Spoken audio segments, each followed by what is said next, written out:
Welcome to my game room for part 3 in my giant Trench Crusade modular game build series. In this video, I'm going to be making some additional terrain pieces to fill out the board, as well as bringing to life some iconic concept art. And stick around till the end of the video where I'm going to be showcasing elements of this board and talking about how having a modular system like this is the best way to play Trench Crusade. I'd like to incorporate some thinner slabs of concrete that can go on top of the trenches. These are going to hold additional walls for cover or the pillboxes. My hot wire foam factory cutter sits higher so I can trim away the excess foam. Now, even though this slab and some smaller ones are going to go on top of the trenches, I still want them to look manufactured. So I'm going to add some more of that corrugated paper to the sides of this piece as well. For a custom look on the table, I'm going to take one of the 3D printed bunkers, but I'm not going to use the roof, and I trimmed off the sides to look as though it's damaged. I'm also going to use one half of the cross as a ramp. After marking placement and getting the correct angle, the additional foam can be trimmed away. Then some hot glue can be used to attach it to the bottom of the cross.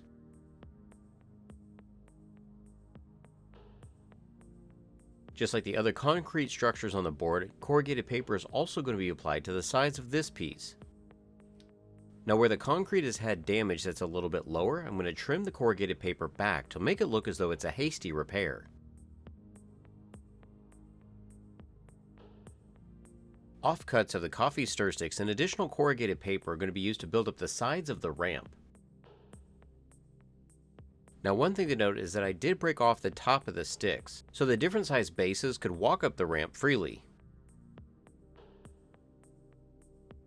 To make another custom set piece for the board, I have an additional octagon that I had cut out earlier. This will be the base for the iconic cross, radio tower, and heavy artillery gun.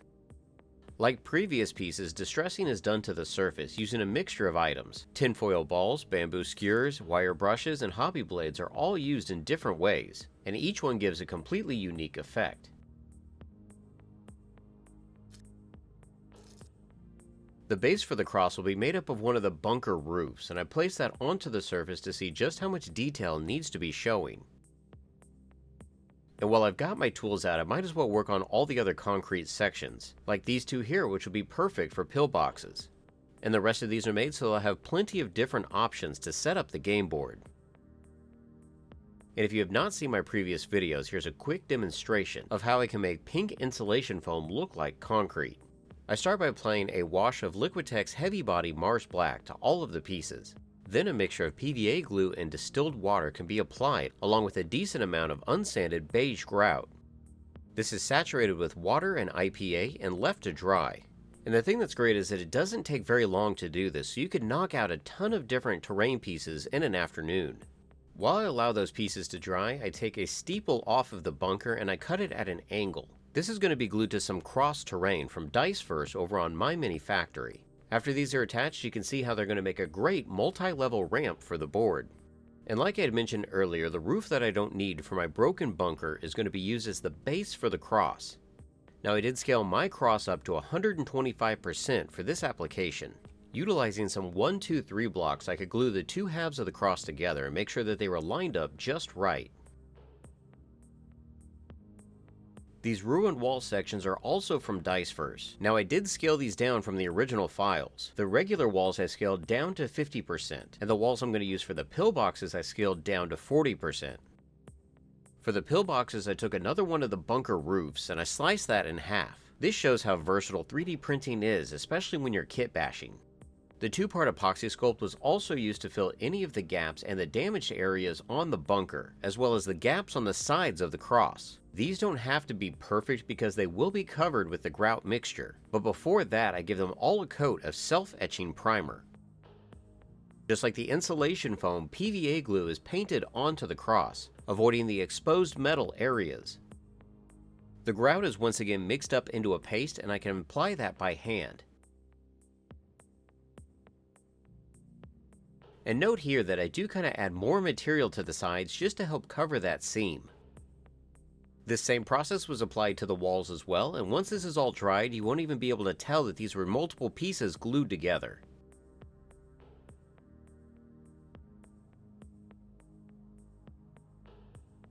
Any additional leftover grout mixture was saturated and then smoothed out on some aluminum foil. After this dries, it can be crumpled up and used as rubble on any of the terrain pieces.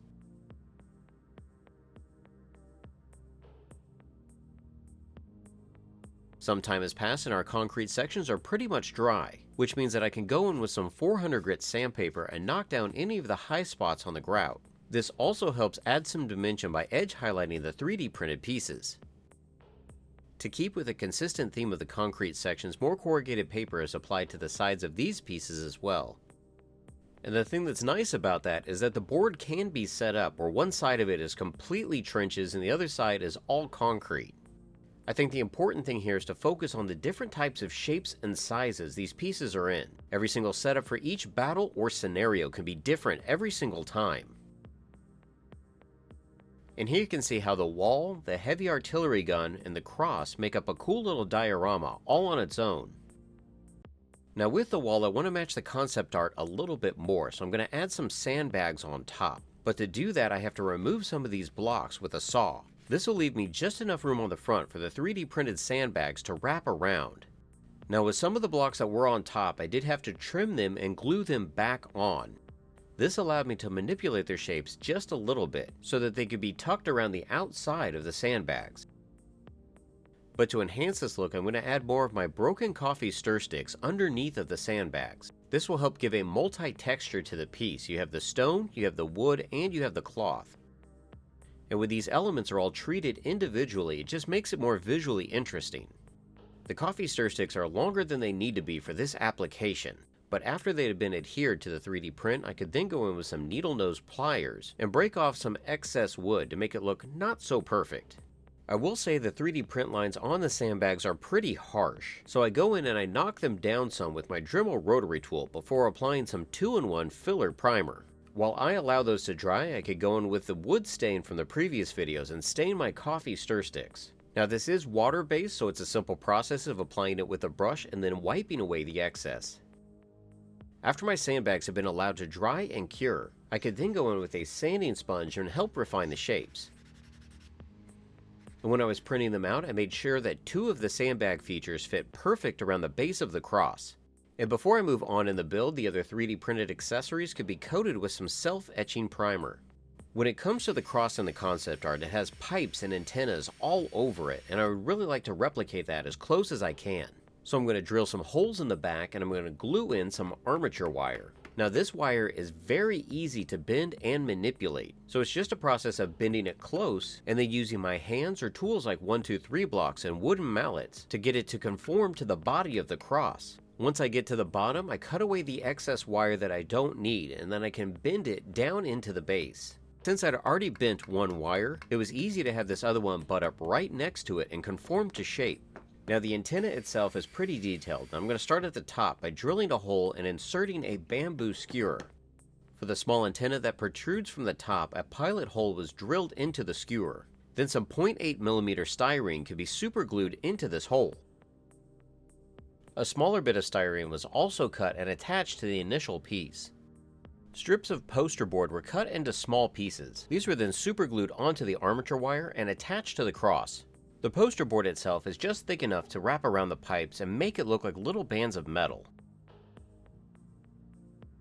I always cure and save some of these supports, and now I finally get a chance to use them. Trimming away some excess that I don't really need, these are going to be super glued to the cross to simulate some antenna structures. Now because the surface area is pretty small on these, I did end up using some accelerator just to make sure that super glue held tight.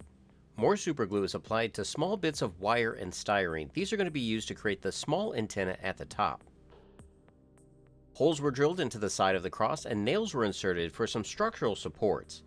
More styrene rods are going to be glued to the nails. This is going to complete that look for the antennas on the sides. And the whole reason I went with styrene for a lot of these pieces is because it has a decent amount of flex, so it's not just going to snap off if it gets bumped during gameplay.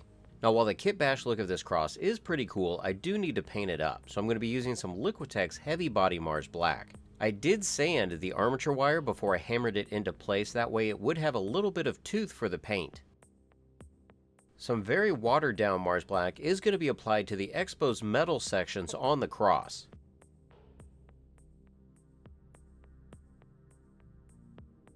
While I let all the black paint dry, I can start working on the sandbags, and my first color there as a dry brush is going to be some Liquitex Heavy Body Unbleached Titanium. This paint is going to be dry brushed over the top, trying to avoid the recessed areas. Next up, we have some Liquitex Heavy Body Burnt Sienna. This is going to be mixed with a little bit of that Mars Black. As a wash, it can be brushed over the entire surface, making sure that it gets down into all of the nooks and crannies. A second dry brush of the unbleached titanium and the burnt sienna combined is applied to the top of the sandbags. And as a final highlight, with no water, the unbleached titanium can be stippled and dry brushed on top. All of these layers give a lot of volume to this piece without spending a lot of time having to hand paint each individual sandbag.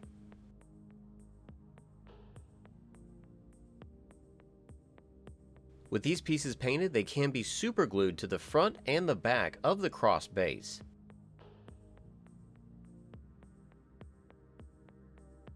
Now it's time to address the metallics on the cross. These are going to be painted using a mixture of Liquitex Heavy Body Iridescent Rich Silver and Dirty Down Rust. The silver is going to be applied first using a filbert brush, and this will be dry brushed over all of the antenna sections. The metallic silver can also be applied to the exposed metal sections, leaving the recesses dark. And remember, with metallics, you don't want to add any water to them. It will disperse the metallic pigments way too much and it'll look very washed out. I now switch over to a detail brush and some Liquitex Iridescent Rich Bronze. This pigment is going to be painted onto all of the metal clasps wrapped around the pipe. Visually from a distance, this will help separate those pieces so they all don't look the same. Because I'm applying the paint with a very small detail brush, I did apply multiple layers to make it more opaque. It's Dirty Down Rust time, which means I'm going to use my hairdryer to heat up the model. This will help with a chemical reaction, and the Dirty Down will have more of that oxidation look to it. While I'm applying the Dirty Down Rust, I'm thinking about where is water going to be pooling, where is it going to be dripping down. These types of areas are the heaviest concentration of where the rust is going to be. And I am adding quite a bit of this Dirty Down to the surface, but that's okay because later on I'm going to go back with the silver on top as a highlight. I heavily water the Dirty Down and I apply that to the base of the antennas, as though these have been out in like an acidic type of rain for a very long time and it's just been pooling up here. This also gives me the opportunity to think about using a liner brush and running the Dirty Down out of these exposed areas. Now eventually I am going to stain all of my concrete sections at once, so even though the Dirty Down looks very dark here compared to the concrete, in the end the concrete will look wet, so it's going to blend in a lot better. The Liquitex Iridescent Rich Silver can now be dry brushed back over some of these rusty areas. With this process, I am being very selective. I don't want to cover up all of the rust that I just applied. I am trying to be mindful of light sources, so if the light is coming from above, how is that reacting to the piece?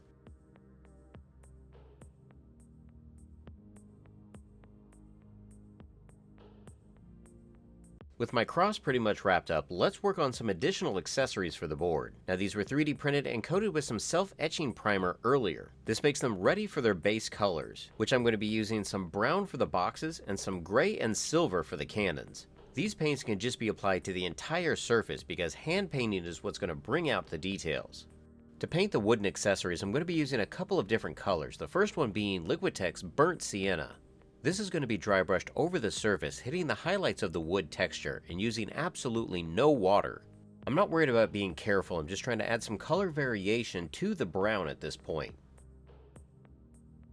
Next up, I'm going to do a wash of Liquitex Mars Black. This is going to seep down into all of those details. After the pigment had been applied to the surface, a damp paper towel is then used to mop up some of the excess paint.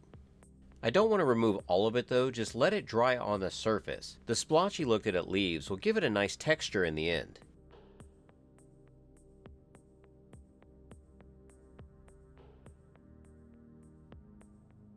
The Mars Black wash is also applied to the silver on the cannons. And of course you could spend a ton of time on these, but at this point I'm just trying to get the game board ready.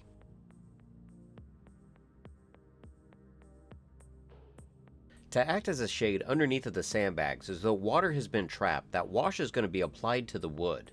Just like the other pieces, this can be feathered out and mopped up with a paper towel. The black wash is also applied to the sandbags themselves, giving it that nice, battle-worn look. Now during this process, I have a lot of these accessories drying in various stages. So I'm moving from one piece to the other, trying to maximize my time painting. So as an example, most everything right now is drying, so I switch over to a detail brush to make sure that recessed areas are really dark. Using some Liquitex raw sienna and a little bit of that Mars black, a very careful highlight layer can be applied to all of the wood grain. At this point, I don't want to obscure all the dark values that I have going on. So a lot of the dry brushing is applied opposite the grain direction of the wood. That way I'm just grabbing the highest peaks and exposed edges. And in some areas, like behind the boxes here, I'll just leave it dark to act as a natural shadow. And while doing this, still always be thinking about your light source. So, lighter at the top, darker at the bottom. It's already giving you color value to the piece and making it look like you spent more time on it than you really did. Some of the crates have some detail brackets on the sides, and these are going to be painted using a detail brush and some Mars black.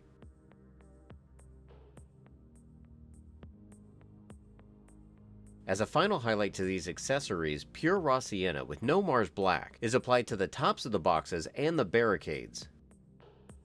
It's just the slightest of a color shift, but it does make a huge difference in the overall look.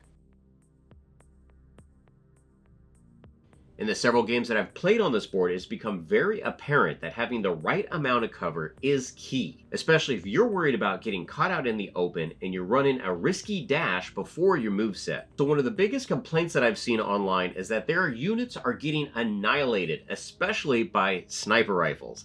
And I feel that the biggest problem with that is the fact that most people do not have enough terrain or cover. When it comes to a setup like this, line of sight is key. Now I know when it comes to bases, as long as your character is touching a piece that has at least the width of the base, it is considered in cover, which is extremely important in this game, especially if you have elevations that are more than 2 inches, because that's a +1 to the dice. So having a cover like that is extremely important, because then it will negate that dice and bring it right back down. Another thing that I think is important to note is that in the most recent Kickstarter, there were vehicles, which when it comes to a board like this, all I have to do is take stuff out and rearrange it. I can easily add a tank or motorcycles into this if they start adding those into the scenario. But some of the other systems I've seen where it's like a 4x4 and you're just twisting it, you still have all of those trenches that are in there, and so you don't really have a no man's land. I could easily take all of these sections out of the middle and have a wide open area, or